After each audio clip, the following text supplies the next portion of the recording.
Avant d'avoir bouclé sa première année d'existence, ne voilà-t-il pas que le Irak est déjà convoqué au tribunal de l'histoire? Ces derniers temps en effet, d'illustres anonymes, du haut de leur omniscience, se sont crus autorisés à le juger même mineur, se fendant d'un avis sentencieux s'apparentant, au regard de son dessein, à une oraison funèbre. Détracteurs, médisants? Peu importe.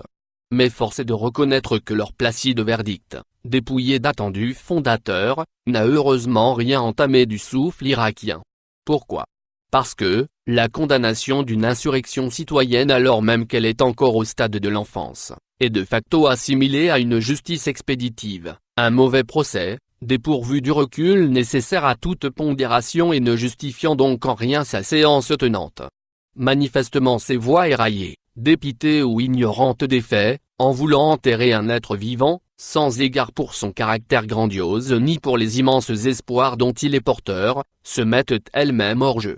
Si ces thaumaturges sentaient le parfum de la foule chaque vendredi, peut-être que la communion avec leur boule de cristal s'en trouverait parasitée et qu'au lieu de conclure à un échec, ils auraient alors essayé de comprendre ce qui sous-tend un processus par lequel le peuple entend prendre en main la gestion de son destin. Mais à l'évidence, ils n'ont rien compris à ce qu'est une épreuve historique dans la vie d'un peuple, à cause précisément de sa singularité qui ne l'a pas faite se mouler sur un paradigme accessible au raisonnement réducteur des esprits simplistes. Et pour cause, il la situe dans la temporalité d'une compétition délimitée, minutée comme s'il s'agit d'une confrontation sportive ou autre événement dont les règles du jeu sont fixées d'avance, avec des résultats devant obligatoirement s'afficher à la fin du temps réglementaire, quitte à aller au tirage au sort si nécessaire. Non, à tous ces juges en quête de voyance, le Irak n'est pas un candidat à un quelconque examen, il n'a pas pour vocation de résoudre le problème Algérie mais de l'opposer et d'obliger ceux qui en ont les clés à aller vers sa solution. La rue n'est pas une arène de gladiateurs où il faut guetter l'orientation du pouce pour déclamer le vainqueur et décider du sort du vaincu. Non, le Irak est tout le contraire, il est Silmia, révolution du sourire avec en ligne de mire une transformation inscrite dans le long cours. Il est volonté et souffle de changement, projet de société, tranche de temps dans la vie d'une nation, segment de son histoire devant le conduire progressivement vers un saut qualitatif, car telle est l'issue ultime de l'histoire, tel est le destin final de tout peuple épris de liberté et prêt à se sacrifier pour elle. Ce fut le cas de tous les soubresauts qui ont permis que soit mis fin à l'ordre colonial et survienne l'indépendance, quand bien même beaucoup rangeaient les immenses espoirs d'indigènes d'alors dans le tiroir des utopies. Le gouverneur Robert Lacoste, parlant des événements d'Algérie, affirmait en juin 1956 que c'en était le dernier quart d'heure. Ses successeurs finiront quand même par se mettre à table à Évian. Or le 22 février n'en est que le prolongement, il est en tout point conforme à ces sursauts dont les indices révèlent une finalité salvatrice car il est dans la continuité d'un cheminement historique qui devrait nécessairement aboutir à la démocratisation, tout comme le 1er novembre a débouché sur la décolonisation.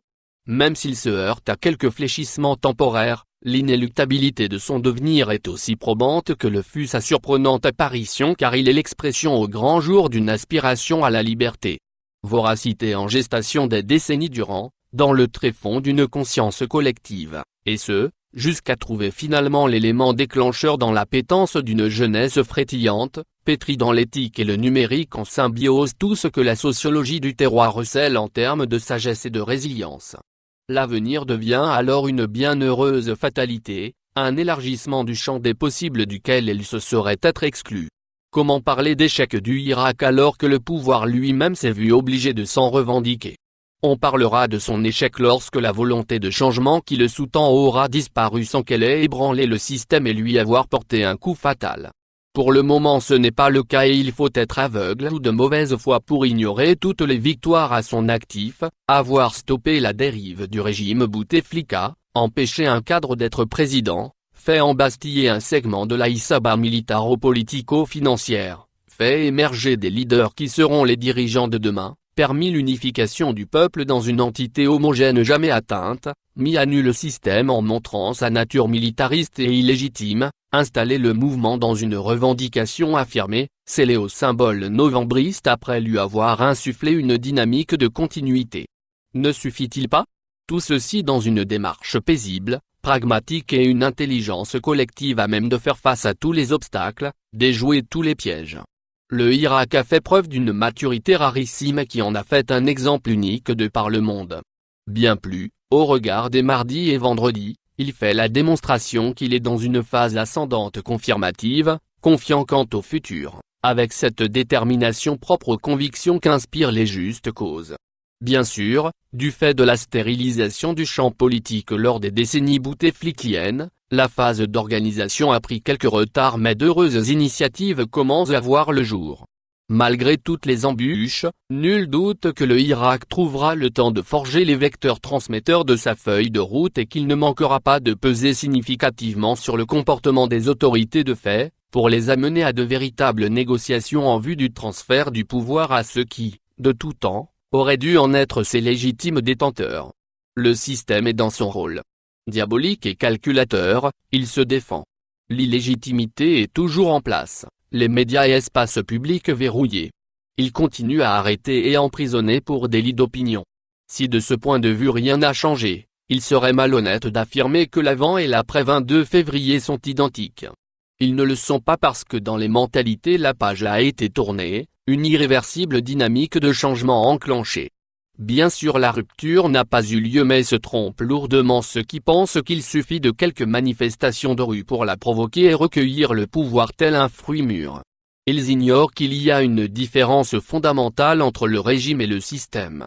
Dans une contribution au Le Quotidien d'Oran, en date du 9 mai 2019, intitulée Système matrice du régime, j'écrivais. Ce que nous appelons régime en Algérie se résume en l'ensemble des structures officielles de gouvernance sur lesquelles le président de la République a la haute main. En ce sens la réalité a montré qu'il n'a été qu'un appendice du système, un groupement humain composite, individualisé qui, par délégation du système, se doit de le faire perdurer autant que possible. Il vit autant qu'il ne met pas en danger son mentor. C'est la partie apparente de l'iceberg, la cheville ouvrière du système pour une conjoncture donnée, chargée de mettre en pratique une feuille de route en usant de toutes les ficelles énoncées ci-dessus. Par rapport au système, le régime est une entité modeste, cernable car visible et limitée dans l'espace et dans le temps. Il est le serviteur fidèle du système duquel il a hérité la philosophie mais il sait qu'on n'hésitera à aucun moment à se débarrasser de lui si nécessaire. Contrairement au système, le régime est apparent, sans rideau entre le peuple et lui. De ce fait il se voit contraint de s'imposer un semblant de démocratie mais sans renier fondamentalement les normes édictées par son commanditaire qui sont autant de lignes rouges à ne pas franchir, à supposer qu'il veuille le faire. Depuis 1962, l'Algérie a eu une multitude de régimes qui ont tenté de se fabriquer une légitimité par les urnes, même bourrée, mais elle n'a eu qu'un seul système qui, lui, n'eut besoin que de la légitimité historique qu'il s'est inventée, s'est indûment octroyé une fois pour toutes sans nécessité de la renouveler. Chaque régime dut donc naître des entrailles du système en portant l'ADN de son père géniteur. Il est chargé de gérer le pays sur la base de l'exclusion du peuple de la décision politique y compris par l'usage de la violence en obéissant à celui qui a les moyens d'oppression, en l'occurrence les gens en armes, armée, gendarmerie, police et services, qui sont la source réelle du pouvoir. En fait pour l'essentiel c'est cela le système, mais pas que. Contrairement au régime, le système est une nébuleuse qui repose également sur des soutiens actifs ou en retraite, dans l'ombre, logés un peu partout et surveillant de près la marmite. Le régime lui est identifiable, il se résume en gros à quelques dizaines, voire centaines de serviteurs. Ils sont aujourd'hui dans ce qui reste des structures et institutions existantes sous l'autorité de l'ex-président de la République. C'était le régime Bouteflika. Aujourd'hui il est en fin de vie, il est croulant et nul doute que le Irak en viendra à bout. Mais le système, qui était là bien avant lui, est bien debout et il lui survivra encore quelques années car il véhicule une culture, une mentalité, des habitudes qui ne sont pas près de s'effacer d'un coup d'éponge. Il est important que le Irak fasse la part de ce qui est possible à court terme et de ce qui devra attendre. Faire dégager le régime est possible dans le court terme. Revenir au principe soumamien en soustrayant à l'armée la décision politique paraît plus ardu mais pas impossible. La transition ne pourra se faire qu'à ces conditions. Nul doute que le maintien de la mobilisation sereine du Irak, avec peut-être d'autres moyens de pression, en viendra à bout. Quant au système, on ne pourra que faire évoluer les choses en l'amendant progressivement, en lui substituant un autre système grâce aux outils traditionnels que sont les filtres de la démocratie, lesquels se chargeront graduellement de sa métamorphose. Un nouveau système ne pourra donc s'envisager que sous l'angle d'un horizon à atteindre, un état de droit à construire et vers lequel devront tendre les efforts de toutes les forces vives de la nation. Depuis, le régime Bouteflika a presque disparu, tandis que le système, s'appuyant sur une élection au forceps, tente de perdurer. Il vivra encore quelque temps sous la contrainte d'une conjoncture qu'il ne maîtrise pas et dont l'élasticité s'amollira jusqu'à extinction. Le Irak, lui, n'a aucune contrainte. Il ne sait pas laisser faire, il n'a pas abdiqué et garde tout son potentiel pour donner à l'histoire une trajectoire conforme à ses espoirs. Pour autant, cela ne le dispense pas de faire à chaque étape son bilan en prenant en considération les acquis et toute critique d'où qu'elles émanent pour peu qu'elles soient objectives. À ce stade, s'il faut vraiment un verdict, on peut affirmer que si le système n'a pas rendu gorge, ce que nul ne supputait au demeurant, le Irak, lui, est toujours debout. Chacun a le droit d'avoir son opinion et voir la situation en fonction de ses éléments d'analyse. Mais in fine on en revient presque à la fameuse controverse du verre à moitié vide ou à moitié plein. Si chacun a la latitude de le voir en fonction de son prisme, encore faut-il préciser que souvent les appréciations des observateurs dépendent de leurs intentions finales. À vouloir le remplir on le voit à moitié plein, à vouloir le vider on le voit à moitié vide.